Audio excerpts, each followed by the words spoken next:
Mister perfect extra gold திருமணமான ஆண்களுக்கு திருப்பு முனையை ஏற்படுத்தும் ஹலாலான இயற்கை வியாகரா. 60,000க்கும் மேற்பட்ட திருப்திகரமான வாடிக்கையாளர்கள், 500க்கும் மேற்பட்ட வாடிக்கையாளர்களுக்கு குழந்தை வரமும் கிடைத்துள்ளது. வயதான பலகினமா, சுகர் பலகினமா, இனி கவலை வேண்டாம். உங்கள் இல்லறம் நல்லறமாக அமைய உடனே ஆர்டர் செய்யுங்கள். மேலும் விவரங்களுக்கு கீழுள்ள எண்ணை அணுகுங்கள். சற்று முன் கொஞ்ச நேரத்துக்கு முன்னாடி ஹமாஸ் சார்பில் வந்து ஒரு முக்கியமான ஒரு அறிக்கையை ஒன்று வெளியிட்டிருக்கிறாங்க.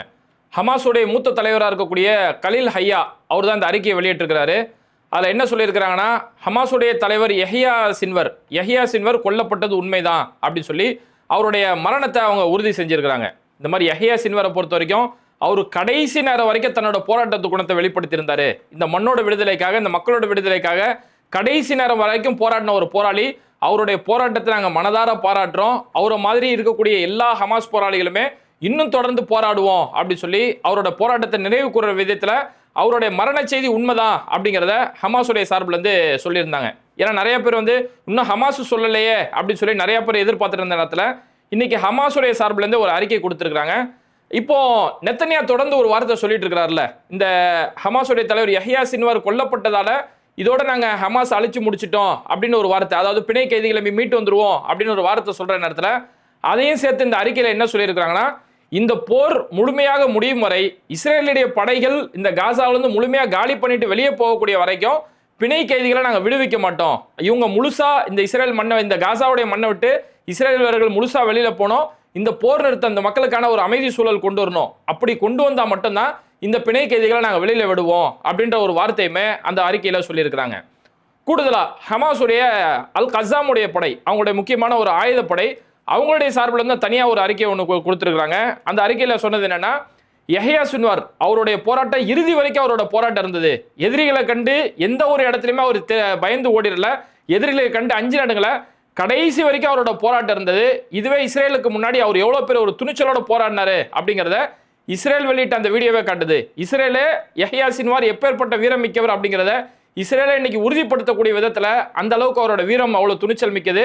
அவருக்கு எங்களோட முழுமையான பாராட்டுகளை தெரிவிச்சுக்கிறோம் சொல்லி அல் கஸாமுடைய படை சார்பில் இருந்துமே ஒரு செய்தி இன்னைக்கு வெளியிட்டு இருக்கிறாங்க.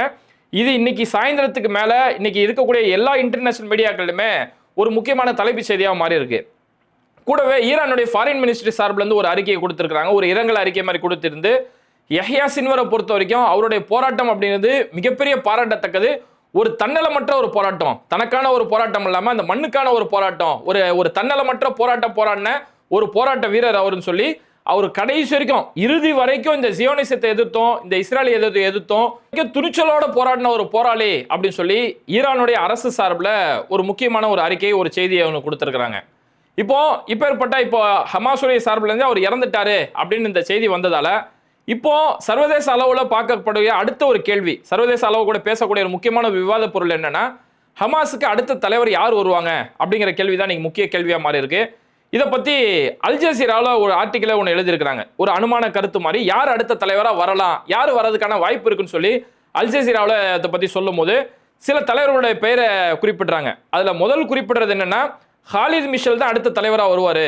காரணம், இவர் 1996 2017 வரைக்கும் ஹமாஸுடைய பொலிட்டிக்கல் ஆஃபீஸர் லீடு பண்ணவர், அவங்களுடைய அரசியல் அலுவலகத்தை வழிநடத்திய ஒரு தலைவர், ஒரு முக்கியமான தலைவராக பார்க்கப்படுறாரு. அதனால ஹாலித் மிஷல் அடுத்த தலைவராக வருவாரு அப்படின்ற ஒரு கருத்து சொல்றாங்க. ரெண்டாவது, கலீல் ஹையா, இன்னைக்கு ஹமாஸ் சார்பில் இருந்து அறிக்கை வெளியிட்டிருந்தாங்களே, அந்த அறிக்கையை வெளியிட்டிருந்த ஹமாஸுடைய மூத்த தலைவராக இருக்கக்கூடிய கலீல் ஹையா, இவர் அடுத்த தலைவராக வருவாரு. இவர் வந்து கடந்த இந்த 2 மாசத்துக்கு முன்னாடி ஆகஸ்ட் மாசம் தான் டெபுட்டி பொலிட்டிக் பியூரோவா நியமனப்படுத்தப்பட்டாரு. அதாவது ஹமாஸுடைய அரசியல் பணியகத்துடைய துணைத் தலைவராக இந்த ஆகஸ்ட் மாசம் நியமிக்கப்பட்டாரு ஒரு மூத்த தலைவர். இவருமே அடுத்த தலைவராக நியமிக்கப்படலாம் அப்படின்னு ஒரு கருத்து பார்க்கப்படுது. அதுக்கடுத்து மூசா அபு மர்சாக், இந்த மூசா அபு மர்சாக்கை பொறுத்த வரைக்கும் ஹமாஸுடைய ஒரு நிறுவன உறுப்பினர், 1992 96 வரைக்கும் ஒரு முக்கியமான ஒரு சேர்மனாகவும் ஹமாஸுடைய முக்கியமான சேர்மனாக இருந்தார். அவங்களுடைய ஒரு ஃபவுண்டர் மெம்பர், ஒரு பழைய தலைவர் அப்படிங்கிறதால இவர் மூசா அபு மர்சாக் இவர் அடுத்த தலைவராக வரலாம் அப்படின்னு எதிர்பார்க்குறாங்க. அடுத்து முகமது இஸ்மாயில் தர்வேஷ், இவர் அடுத்த தலைவராக வரலான்ற ஒரு கருத்துமே அடிப்படுது. காரணம், இவர் கடந்த 2023 அக்டோபர் மாதம் ஒரு வருஷத்துக்கு முன்னாடி தான் ஹமாஸுடைய ஷூரா கமிட்டியோட தலைவராக அவர் நியமிக்கப்பட்டார். அவங்களுடைய ஆலோசனை குழுக்கான ஒரு தலைவராக முகமது இஸ்மாயில் தர்வேஷ் நியமிக்கப்பட்டதால இவருமே அடுத்த தலைவரா வரலாம் அப்படின்ற ஒரு கருத்துமே பார்க்கப்படுது. இதுல இன்னும் அழுத்தமா குறிப்பிடக்கூடிய ஒரு பேரு முகமது சின்வார். இவரு தான் அடுத்த தலைவரா வரும்னு சொல்லி இன்னும் சில எதிர்பார்ப்புகள் அதிக அளவுல இருக்குது. ஏன்னா இவர் ஹமாஸுடைய ராணுவ பிரிவோட தலைவரா இருக்காரு, அவங்களுடைய மிலிட்டரி விங்கோட லீடரா இருக்கிறாரு. இப்போ இறந்திருக்கக்கூடிய யஹ்யா சின்வருடைய சகோதரர் இவர். அதனால அவருடைய சகோதரர் அப்படின்ற அடிப்படையில் இவருக்கு அடுத்த தலைவர் பொறுப்பு வரலாம்னு சொல்லி இந்த ஒரு சில தலைவர்களுடைய பெயர்கள் இப்போ அந்த லிஸ்ட்ல இருக்கு. இவங்கள யாராவது ஒருத்தர் அடுத்த தலைவராக வரலாம் அப்படின்ற ஒரு அனுமான கருத்துகள் அல் ஜசீரா மாதிரியான பல ஊடகங்களை பார்க்க முடியுது. இன்னொரு கூடுதல் கருத்து என்னன்னா, இவங்க இல்லாம வெளியில இருந்து வேற யாராவது ஒருத்தர் தலைவராக வருவாங்க. ஹமாஸுடைய தலைவர்கள் இன்னும் வெளியில சிலர் இருக்கிறாங்க, அவங்க யாராவது தலைவராக வர்றதுக்கு அதிகமான வாய்ப்புகள் இருக்கு. ஏன்னா இப்போ ஹமாஸோட உள்ள பொறுத்த வரைக்கும் அவங்கள்ட்ட எந்த ஒரு கான்டாக்டும் இருக்க முடியல. இஸ்ரேல் பெரிய அளவில் தாக்குதல் நடத்துறதால அவங்கள்ட்ட இன்டர்நெட் வசதி மாதிரியான பெரிய அளவில் அவங்க வெளியில கான்டாக்ட் பண்ற அளவுக்கு அவங்கள்ட்ட எந்த ஒரு வசதியும் இல்லாதால அவங்க உள்ள இருந்து வழி நடத்துறது கஷ்டம். ஆனா வெளியில ஒருத்தர் இருந்து வழி நடத்தினாங்கன்னா இது ரொம்பவே நல்ல கரெக்டான முறையில் கொண்டு போக முடியும். அதனால வெளியில இருந்து ஒரு தலைவர் வர்றதுக்கான வாய்ப்பும் இருக்கு அப்படின்னு சொல்லி இப்படி பல்வேறுபட்ட கருத்துக்கள் வருது. அடுத்த தலைவர் அவங்க யாரை நியமிப்பாங்க அப்படிங்கிறது அவங்களுடைய அடுத்த அறிக்கை மூலமா தான் தெரிய வரும். ஓகே, இப்போ அடுத்து காசாவில் இருக்கக்கூடிய அடுத்த ஒரு முக்கியமான செய்தி என்னன்னா, இஸ்ரேல் பிரதமர் பெஞ்சமின் நெத்தன்யாஹு ஒரு வார்த்தை சொன்னாரு. நாங்க யஹ்யா சின்வாரை நாங்க கொன்னுட்டோம், ஆனாலும் இந்த போர் முடிவு கிடையாது, இந்த போர் இன்னும் தொடரும்னு ஒரு வார்த்தை சொன்னார்ல. அவர் சொன்ன மாதிரியே இன்னும் காசாவில் இன்னும் கொடூர ஆட்டங்கள் இஸ்ரேல் ஆடிட்டு இருக்கக்கூடிய ஒரு செய்திகளை பார்க்க முடியுது. பலஸ்தீனில் இருக்கக்கூடிய வஃபா நியூஸ் அவங்க சார்பில் இப்போ ஒரு செய்தி பதிவு செஞ்சிருக்காங்க.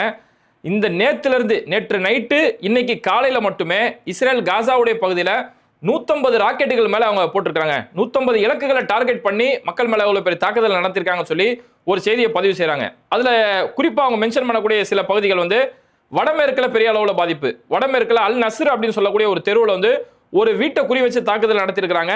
அங்க வந்து குழந்தைகளோட உடல்லாம் அந்த இடத்துல இருந்து மீட்கப்பட்டுச்சு, பல சடலங்கள், அதுல குழந்தைகளோட உடலும் மீட்கப்பட்டுச்சு அப்படின்னு சொல்லி PRCS உட்பட இதை பதிவு செய்யறாங்க. PRCSனா பலஸ்தீன் ரெட் கிரசன்ட் சொசைட்டி, ஒரு உதவிக்கான ஒரு குழு, அவங்களுடைய சார்பில் இருந்து இந்த செய்தியை கன்ஃபார்ம் பண்றாங்க.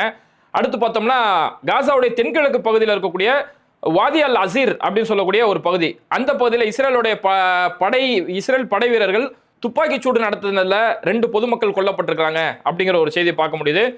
குறிப்பா ஜபாலியோட பகுதியில் ஒரு ஸ்கூல் மேல இஸ்ரேல நடத்தின தாக்குனதுல ஒரு 45 பொதுமக்கள் கொல்லப்பட்டிருக்காங்க. காசாவுடைய சுகாதாரத்துறை அமைச்சகம் சார்பில் ஒரு அகதி முகாம் ஒன்று இருக்குது. அந்த அகதி முகாம் மேல நடத்தப்பட்ட இஸ்ரேல் நடத்தின ஒரு தாக்குதல்ல 25 பொதுமக்கள் அங்க அநியாயமா கொல்லப்பட்டிருக்காங்க. அதுக்கடுத்து மத்திய காசாவுடைய பகுதியில் இப்போ ஹாஸ்பிட்டல்ல இன்னைக்கு ஒரு மரணம் ஒன்று நடந்திருக்குது. இந்த மரணம் என்னன்னா, டெய்ரல் பலாவில் வந்து அல்லக்ஸா பகுதியில் அந்த அல்லக்ஸா ஹாஸ்பிட்டலில் இஸ்ரேல் நடத்தின தாக்குதலில் அங்கே இருக்கக்கூடிய மக்கள் தங்குமிடம் கூடாரங்களாம் பற்றி எரிஞ்சது இல்லையா, அதில் பற்றி எரிஞ்சு அந்த ஸ்பாட்டில் 4 பேர் இறந்தாங்க. பலர் தீக்காயங்களோட ஹாஸ்பிட்டல் அட்மிட் பண்ணப்பட்டாங்க. அப்படி தீக்காயங்களோட அட்மிட் பண்ணப்பட்ட ஒரு 12 வயசு சிறுவன் இன்னைக்கு மதியம் அந்த சிறுவன் உயிரிழந்திருக்கிறான் அப்படின்ற செய்தியுமே அங்கே பார்க்க முடியுது. இது இல்லாமல் அல் ஷாதி அகதி முகாம், அந்த அகதி முகாம் பக்கத்தில் இருக்கக்கூடிய ஒரு வீட்டில் குறி வச்சு ஒரு தாக்குதல் நடத்திருக்காங்க. அங்கேயுமே பல மக்கள் உயிரிழந்திருக்கலாம் அப்படின்ற ஒரு செய்தி பார்க்கப்படுது. இன்னும் இப்போ வரைக்கும் அங்கே மீட்பு பணி நடந்துட்டு இருக்கு. அந்த மீட்பு பணிக்கு பிறகுதான் அங்கே எத்தனை பேர் இறந்துருக்கிறாங்க அப்படிங்கிற அந்த செய்தி தெரிய வரும். இப்படி இஸ்ரேல் இந்த யஹ்யா சின்வாருடைய இந்த மரணத்துக்கு பிறகு, யஹ்யா சின்வாரை கொன்னதுக்கு பிறகு இஸ்ரேல் நேற்று நைட்ல இருந்து இன்னைக்கு மதியம் வரைக்கும் நடத்தப்பட்ட தாக்குதல்லையே இத்தனை மரணங்கள், இத்தனை பொதுமக்கள் இருக்கக்கூடிய இடங்களை தாக்குதல் நடத்திருக்கிறாங்க.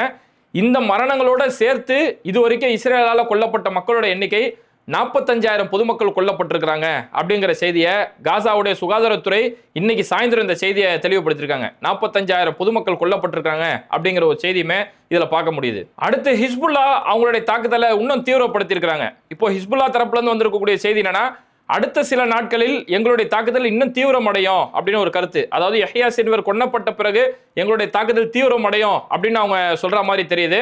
இப்போ இஸ்ரேல்ல இருந்து டைம்ஸ் ஆஃப் இஸ்ரேல்ல இருந்து வந்திருக்கக்கூடிய ஒரு முக்கியமான செய்தி என்னன்னா, இஸ்ரேலுடைய 5 ராணுவ வீரர்கள் ஹிஸ்புல்லாவில் கொல்லப்பட்டிருக்கிறாங்க அப்படிங்கிற ஒரு செய்தியை பார்க்க முடியுது. அந்த தெற்கு லெபனான்ல தரைவழி தாக்குதலில் உள்ள போயிருக்கக்கூடிய இஸ்ரேல் ராணுவ வீரர்கள் மேல லெபனான்ல இருந்து ஹிஸ்புல்லா தொடர்ந்து அவங்களுடைய தாக்குதலை நடத்திட்டு இருக்காங்க. அப்படி தெற்கு லெபனான் உள்ள போயிட்டு இருக்கும்போது இஸ்ரேலுடைய கோலானி படைப்பிரிவு, அந்த கோலானி படைப்பிரிவை சேர்ந்த முக்கியமான உளவு பிரிவை சேர்ந்த 5 ராணுவ வீரர்கள் ஹிஸ்புல்லாவால கொல்லப்பட்டிருக்காங்க. 5 இஸ்ரேலிய ராணுவ வீரர்கள் கொல்லப்பட்டிருக்காங்க. அவங்களுடைய போட்டோக்கள் உட்பட இன்னைக்கு இஸ்ரேல் அரசு அதை வெளியிட்டு இருக்காங்க. இன்னும் பல இஸ்ரேலிய ராணுவ வீரர்கள் காயமடைஞ்சிருக்கிறாங்க. அதுல வந்து முக்கியமான இன்ஜினியர்ஸ், அவங்களுடைய போர் சம்பந்தமான முக்கியமான இன்ஜினியர்ஸ் 2 பேர் காயப்பட்டிருக்காங்க. இன்னும் கூடுதலாக அவங்களுடைய ராணுவ வீரர்கள் காயப்பட்டிருக்காங்க அப்படிங்கிற செய்தியுமே பார்க்க முடியுது. இது இல்லாமல் ஹிஸ்புல்லாவுடைய தரப்புல இருந்து இன்னைக்கு ஒரு நாள்ல மட்டுமே 15 ராக்கெட்டுகள் வீசப்பட்டிருக்கு. வடக்கு இஸ்ரேலுடைய பகுதியில் 15 ராக்கெட்டுகள் வீசப்பட்டிருக்குது. இப்போ இஸ்ரேலுடைய தரப்பு, குறிப்பா வடக்கு இஸ்ரேல் இருக்கக்கூடிய ஆக்ரே, அந்த ஆக்ரேவுடைய பல பகுதிகளில் இருக்கக்கூடிய இடங்கள்ல ஹிஸ்புல்லா தாக்குதல் நடத்தியிருக்கிறாங்க. இந்த தாக்குதல்ல சில தாக்குதல்கள் நாங்கள் முறியடிச்சிட்டோம் அப்படின்னு சொல்லி இஸ்ரேல் சொல்றாங்க. ஆனா அதுல இருக்கக்கூடிய பெரும்பாலான தாக்குதல்கள் அவங்களுடைய நகர பகுதியில் வந்து விழுந்திருக்கு. இஸ்ரேலுடைய ராணுவ பகுதிகளில் வந்து அது விழுந்திருக்கு அப்படிங்கிற செய்திகளுமே பார்க்க முடியுது. அதுல குறிப்பா வடக்கு இஸ்ரேலில் இருக்கக்கூடிய கிரியாத், பெய்ட்லின், இஃப்தா இது மாதிரியான இஸ்ரேலுடைய முக்கியமான நகரங்கள்லையும் இஸ்ரேலுடைய ராணுவ தளங்கள்லையுமே இந்த தாக்குதல் நடத்தப்பட்டிருக்கு அப்படிங்கிற ஒரு செய்தியை பார்க்க முடியுது.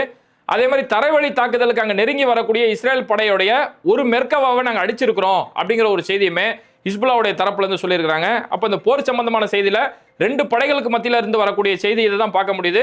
2 பேர்களுக்கு மத்தியில இன்னமும் இந்த போர் இன்னும் தீவிரமா இருக்கு அப்படிங்கிற செய்தியுமே புரிஞ்சுக்க முடியுது.